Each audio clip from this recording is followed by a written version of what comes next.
El médico húngaro Semmelweis, a mediados del siglo XIX, determinó el origen infeccioso por contagio de las muertes en partos. Más del 30% de las mujeres morían.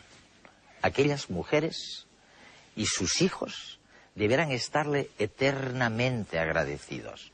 Pero Semmelweis murió en un psiquiátrico, abandonado y ridiculizado por todos sus colegas. Fue realmente un condenado por la ciencia. Esta es la fotografía número 51. Puede parecer una figura abstracta, pero en realidad fue a principios de la década de los 50 la clave para entender la estructura interna del material genético. Gracias a ella, los famosos Watson y Crick idearon su modelo del ADN. Sin embargo, la persona que realizó esta fotografía no pasó a la historia. Su nombre, Rosalind Franklin. El motivo de su olvido, el hecho de ser mujer. Pero este es solo uno más de miles de casos. Las mujeres siempre se han sentido interesadas por el conocimiento y se han preguntado el porqué de los fenómenos de la naturaleza. Ya en la época griega había mujeres entre los pitagóricos y los platónicos, pero su legado ha sido silenciado hasta ahora. El caso más paradigmático es el de Hipatia, la profesora de matemáticas y astrónoma en la importante Universidad de Alejandría, que fue asesinada por los cristianos por su doble condición de mujer y pagana.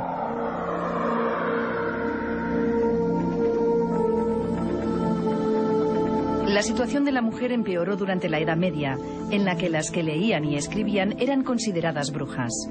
En esta época, la única salida para las mujeres científicas fue la vida en los monasterios. Un ejemplo de ello fueron las obras de Hildegarda de Bingen, cuyo principal interés fue la cosmología.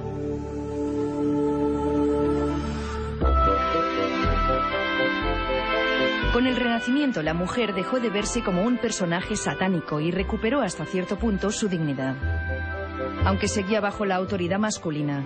De hecho, no fue hasta el siglo XVII cuando el cartesiano François Poulain de la Barre afirmó que la mente no tiene sexo. La revolución científica permitió que se escuchasen las primeras voces femeninas independientes. Panfletos de queja frente a las labores del hogar dieron paso a libros de científicas, como los de Madame de Châtelet, gracias a cuyas traducciones el continente europeo accedió a las teorías de Newton, o los de Jane Marcet, que inspiraron al mismísimo Faraday, descubridor de los generadores eléctricos. Además, aparecieron revistas de divulgación científica para damas. Sin embargo, la mayoría de los hombres realizaban sátiras de las mujeres cultas, caracterizándolas como engendros monstruosos de la naturaleza. De hecho, tuvieron que pasar más de 200 años para que la mujer dejase de ser considerada solo para tareas puramente domésticas o serviciales. La gran Marie Curie, en los albores del siglo XX, fue rechazada en la Academia de las Ciencias francesas, un año antes de recibir el premio Nobel. Y es que esta institución, nacida en 1666, no admitió a una mujer científica, Yvonne Choquet-Bruard, hasta 1979, prácticamente ayer. ¿Es la ciencia un camino sencillo y sin obstáculos hacia la verdad? La historia nos demuestra que no. Existen numerosos ejemplos de resistencia a la aceptación de avances y nuevas teorías. Los genios que las propusieron son los verdaderos malditos por la ciencia. Pensemos en la teoría de la evolución de Darwin. Ahora es aceptada por el conjunto de la comunidad científica. Sin embargo, ha sufrido y sufre una resistencia por parte del sector religioso, por la fe en el creacionismo. Incluso hoy en día algunas escuelas estadounidenses conceden a los principios evolucionistas igual credibilidad que al Génesis. También es conocido el caso de Galileo Galilei, padre de la astronomía moderna. Sus escritos sobre el heliocentrismo de Copérnico molestaron a la Iglesia. Esta, que seguía creyendo en un modelo geocéntrico, arremetió contra Galileo. Le forzó a retractarse y le condenó a 9 años de prisión domiciliaria. Peor fortuna sufrió Giordano Bruno, quemado por la Inquisición por sus teorías copernicanas y su pensamiento teológico. Pero el rechazo no ha surgido únicamente de la religión. El sistema mecánico del universo que propuso Isaac Newton hacía innecesaria la existencia de un dios. Sin embargo, fueron sus propios colegas los primeros en rechazar su teoría de la gravitación universal. Un siglo después, seguían realizando experimentos para contradecirlo. Y es que a veces la racionalidad, objetividad y apertura mental, características en la ciencia, desaparecen al enfrentarse a nuevos datos y teorías. Lord Kelvin es conocido hoy en día por sus trabajos en termodinámica. Sorprende saber que en su día rechazó la teoría atómica de Bohr. Dudó de que los rayos X fueran más que una broma e incluso sentenció que nada más denso que el aire podría volar jamás. Julius Robert Mayer sufrió depresiones al saber que una prestigiosa revista le rechazaba su enunciado del primer principio de la termodinámica. Hoy nadie duda de la conservación de la energía. Coulomb, Mendeleev, Joule, Ampère. En la actualidad todos ellos forman parte de la ciencia que aprendemos en las aulas. Sus contribuciones, sin embargo, fueron rechazadas en su día por sus propios colegas. En la actualidad, un gran número de científicos de prestigio cuestionan los paradigmas dominantes. Brian Josephson estudia la física de los fenómenos paranormales desde hace 30 años. Linus Pauling propuso un método alternativo para frenar el cáncer a base de vitamina C. Ambos ganaron un premio Nobel por otras investigaciones. Solo con el tiempo sabremos si sus trabajos acaban siendo suprimidos para siempre o incorporados a la corriente principal. Porque la historia de la ciencia solo registra los finales felices. La ciencia es una representación objetiva de la realidad y, por tanto, es una construcción universal. Pero la objetividad tiene un límite más allá del cual el método científico rueda en el vacío. Un vacío que hay que llenar con ideología. Y, por tanto, la ciencia también es una construcción social. Esta naturaleza dual se refleja en una comparación de François Jacob, Premio Nobel de Medicina en 1965.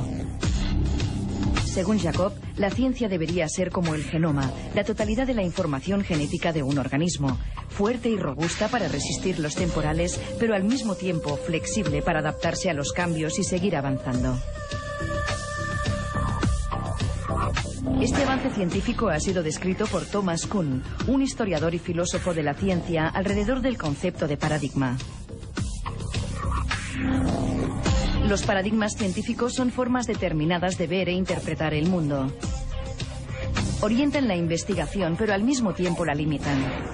Porque cuando estamos acostumbrados a percibir las cosas de una determinada manera, es muy difícil verlas de otro modo. Por ejemplo, cuando se creía que toda la humanidad descendía de Adán y Eva, era sencillamente inimaginable plantearse nuestra evolución simiesca. Además, ningún paradigma es concluyente, todos son provisionales y siempre llega el momento en que dejan de satisfacer porque surgen nuevos problemas que no pueden resolver. Esto promueve la formulación de nuevas preguntas que acaban conduciendo a la sustitución del viejo paradigma por uno nuevo. Se producen nuevas teorías o incluso revoluciones científicas.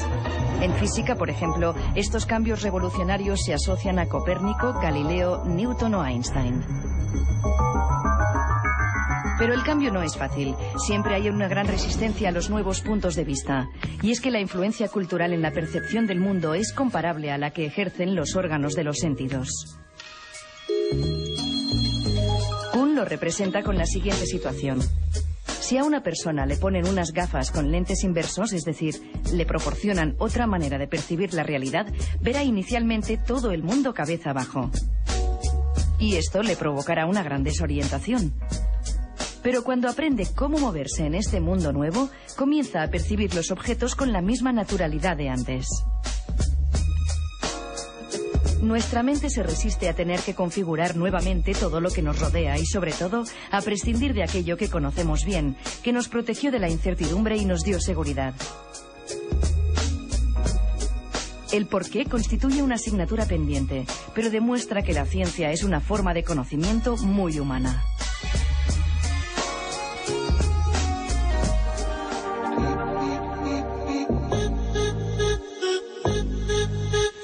Uno de los malditos por la ciencia fue Miguel Servet, un personaje muy debatido y típicamente renacentista. Servet Nació en la localidad aragonesa de Villanueva de Sigena en 1511 y murió en Ginebra en 1553. Como buen renacentista, Servet era un personaje inquieto. En Toulouse estudió Derecho, sostuvo debates teológicos en Italia, Alemania, Suiza y Francia. En Lyon publicó la geografía de Ptolomeo e inició sus estudios de medicina.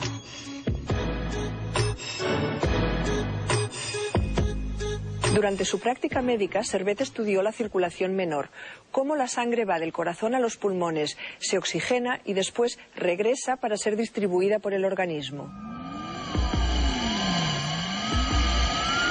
El origen del espíritu vital se engendra de la mezcla de aire inspirado, hecha en los pulmones, con la sangre sutil elaborada, la cual pasa del ventrículo derecho del corazón al izquierdo. No se hace, sin embargo, por la pared media del corazón, como vulgarmente se cree, sino que por medio de un magno artificio va la sangre sutil desde el ventrículo derecho hasta los pulmones. Preparada en estos, se hace roja, y de la vena arteriosa, arteria pulmonar, se transfunde a la arteria venosa, arterias pulmonares. Después, en la misma arteria venosa se mezcla con el aire inspirado, y por la expiración se desprende de su parte fuliginosa. Finalmente, por el ventrículo izquierdo del corazón es atraída de toda la mezcla materia apta ya para hacerse espíritu vital. Este texto de Servet pertenece a la obra Christianismi Restitutio, publicada en 1553. Era una corrección a la descripción de Galeno, el gran médico griego del siglo II después de Cristo, sobre la circulación de la sangre. No era, sin embargo, un cambio de paradigma. Desde Galeno se consideraba que para conocer el alma humana había que conocer el funcionamiento de la sangre, ya que era en ella donde residía. Es probable que, aunque Servet experimentara e introdujera la teoría de la circulación menor de la sangre en Europa, no fuera suya original, sino que la hubiera conocido por el comentario que el médico palestino Ibn al-Nafis hiciera en el siglo XIII al canon de Avicena, el gran médico persa del siglo X. Servet era un panteísta místico que no creía ni en la Trinidad ni en el pecado original. Defendiendo sus ideas, se enzarzó en duras polémicas con teólogos europeos, tanto católicos como protestantes. Por sus discrepancias, Calvino le denunció la Inquisición. Servet huyó, pero queriéndose enfrentar en su foro, se dirigió a Ginebra, la ciudad del reformista suizo. Su idea no fue buena, pues fue reconocido y juzgado por el Tribunal del Santo Oficio, y en octubre de 1553, hace ahora 450 años, fue quemado vivo en la hoguera.